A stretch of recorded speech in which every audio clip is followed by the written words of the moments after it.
Lo scrittore e regista Pierpaolo Pasolini è stato assassinato stanotte alla periferia di Roma. Lo scrittore e regista Pierpaolo Pasolini è stato assassinato la scorsa notte alla periferia di Roma. El 2 de noviembre de 1975, el cuerpo de Pierpaolo Pasolini, escritor, poeta y director de cine italiano, considerado uno de los intelectuales más destacados del siglo XX, aparece en un vertedero de Ostia, Italia. A día de hoy, su brutal asesinato sigue siendo un enigma. Pero empecemos por el principio.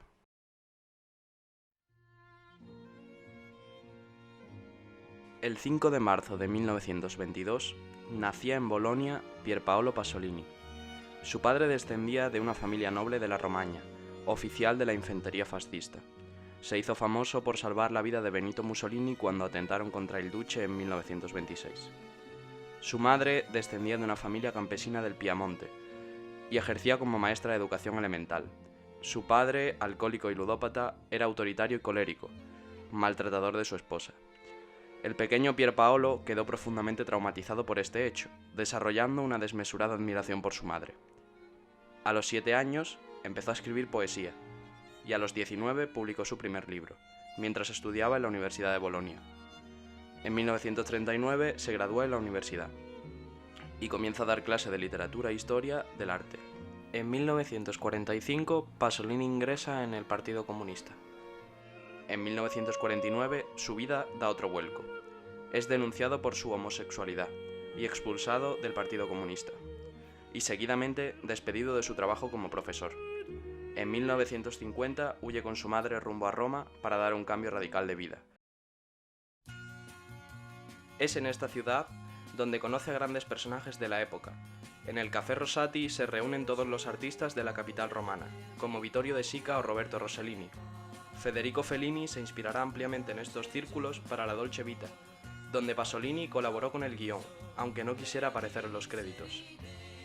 Es ya en 1957, después de haberse consagrado como un brillante escritor tanto de prosa como en verso y ensayista, cuando comienzan a colaborar en guiones de la época, como La Notte Brava o El Bello Antonio, dos filmes de Mauro Bolognini, La Donna del Fiume, de Mario Soldati, y de nuevo para Fellini en Las Noches de Caviria.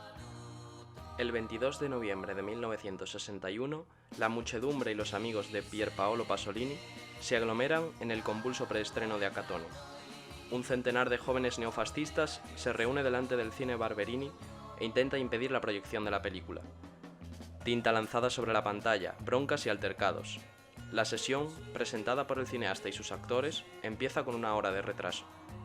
6 meses más tarde, la película es parte de la selección del 26º Festival de Venecia. Esta película marcará el pistoletazo de salida de lo que será una corta pero intensa carrera como director de Pierpaolo Pasolini. La película narra la historia de un proxeneta, que se gana la vida prostituyendo a su mujer. Hace su debut en el cine su actor principal, Franco Zitti, convirtiéndose en uno de los actores fetiche de Pasolini.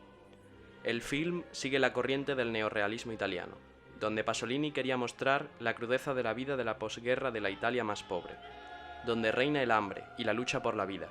Los temas principales del cine de Pasolini se encuentran en esta película: las injusticias sociales, la política, el hambre, la religión.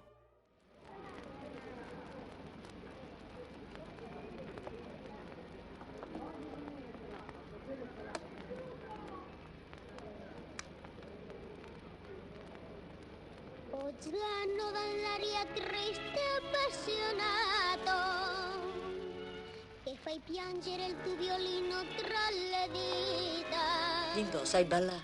Un pochetto, il cia-cia-cia. Perché? Il cia-cia-cia.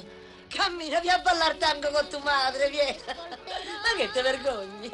Andiamo. La historia de una madre prostituta que trata por todos los medios de escapar de esa forma de vida, y cómo se va transformando la relación entre madre e hijo con el transcurso de la cinta. Es un film desgarrador, de los que más me han impactado. Un drama que se va construyendo lentamente hasta su final más trágico. La interpretación de su protagonista, Anna Magnani, es espectacular. Otra de las características del director es conseguir que los personajes salgan de la pantalla. Es capaz de que te olvides de estar viendo una película, sino que pareces estar contemplando una historia real. En este, su segundo film, continúa con la corriente neorrealista, y se pueden vislumbrar nuevos aspectos recurrentes en sus películas, como los primeros planos a los personajes, la importancia de la música o la fuerza de sus personajes femeninos. Suona solo per me. Su tercera película también marcará un antes y un después en su cine. Pasolini decide recrear palabra a palabra todo lo que aparece en la parte de la Biblia del Evangelio de San Mateo. Esta película ha pasado a la historia porque se la ha definido varias veces como la mejor película sobre Jesucristo. Está incluida en las 45 películas seleccionadas por el Vaticano y fue premiada por diversas academias. En la película no aparece ningún actor profesional, sino que era gente corriente. Como homenaje a su madre, es ella la que actúa como la Virgen cuando aparece en la segunda parte de la película. A una familia de clase alta italiana, compuesta por un matrimonio, un hijo y una hija, llega un misterioso joven que irá alterando el comportamiento de todos ellos. Esta es la sinopsis de la película. Escogí este director concretamente por este film, me cautivó, tanto el filme como la historia de su autor. En Teorema, a mi juicio su mejor obra, toca todos los temas que hemos ido comentando: la política, las injusticias sociales, la religión, el amor, la familia. Pero lo que para mí hace diferente este film es que no te dice nada expresamente, sino que te lo muestra a través de metáforas entre las situaciones, los personajes o las referencias utilizadas. Cuando una obra pasa de entretener a poder expresar sentimientos que te tocan en lo más hondo, es cuando podemos hablar de una verdadera obra de arte.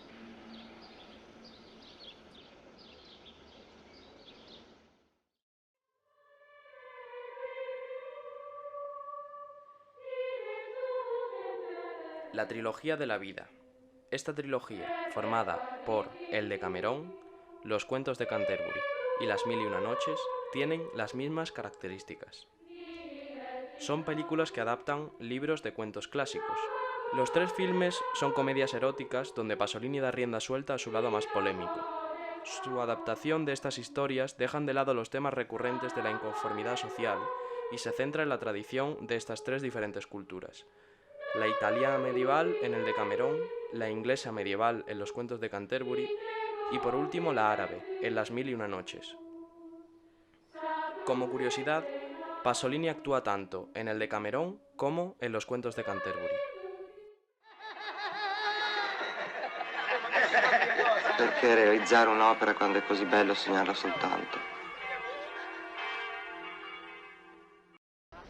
Y llegamos al final, con su última película, la que para muchos es la película más polémica de la historia del cine, censurada y prohibida en infinidad de países.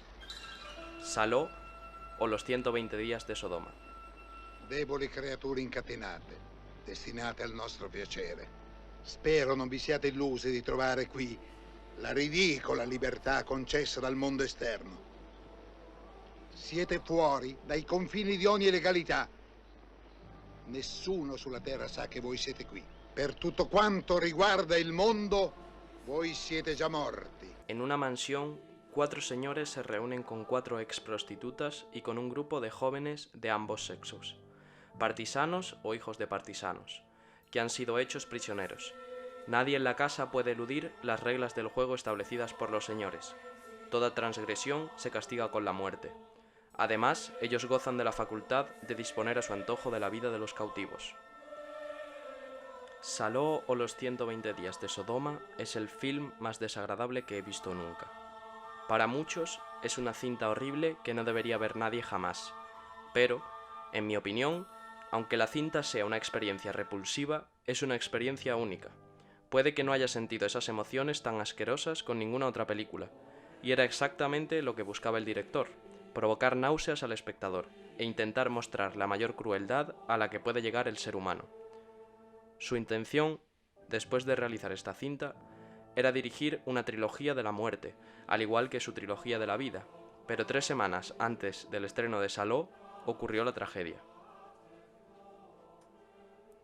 El 2 de noviembre de 1975, el cuerpo de Pierpaolo Pasolini escritor, poeta y director de cine italiano considerado uno de los intelectuales más destacados del siglo XX, aparece en un vertedero de Ostia, Italia. Pasolini es asesinado brutalmente por Pino Pelosi, un chapero de 17 años. Su cuerpo, abandonado en un vertedero, queda completamente desfigurado.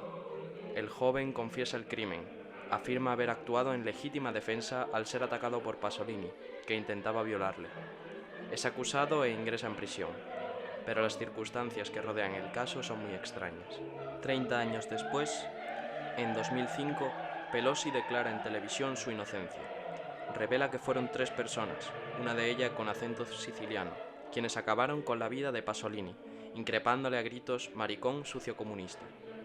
Los motivos políticos aflorarán cuando se descubra en 2009 que Pasolini tenía la intención de revelar en Petróleo, su nueva novela, el nombre del culpable de un controvertido incidente acaecido en 1962, el presunto homicidio del industrial Enrico Mattei.